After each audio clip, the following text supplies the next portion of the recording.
ತಮಿಳುನಾಡಿಗೆ 1 ಟಿಎಂಸಿ ಬದಲಾಗಿ 8,000 ಕ್ಯೂಸೆಕ್ ನೀರು. ಸರ್ವಪಕ್ಷ ಸಭೆಯಲ್ಲಿ ಮಹತ್ವದ ನಿರ್ಧಾರ. ಮಳೆ ಕಡಿಮೆಯಾದರೆ ಸಿಡಬ್ಲ್ಯೂಎಂಎಗೆ ಮತ್ತೆ ಮೇಲ್ಮನವಿ.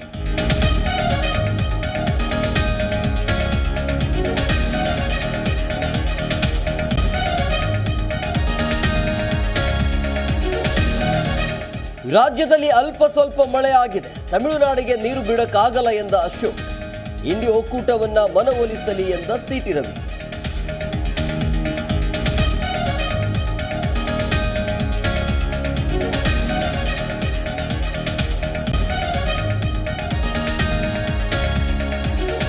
ನಾಳೆಯಿಂದ ಮುಂಗಾರು ಅಧಿವೇಶನ ಆರಂಭ. ಸರ್ಕಾರವನ್ನ ಕಟ್ಟಿಹಾಕಲು ದೋಸ್ತಿಗಳ ತಯಾರಿ. ಈ ಬಾರಿ ವಾಲ್ಮೀಕಿ ಮೂಡ ಬೆಲೆ ಏರಿಕೆ ಅಸ್ತ್ರ.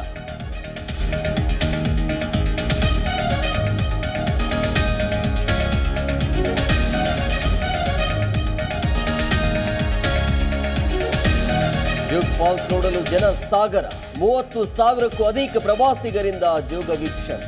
ಟ್ರಾಫಿಕ್ ಕ್ಲಿಯರ್ಗೆ ಪೊಲೀಸರ ಹರಸಾಹಸ.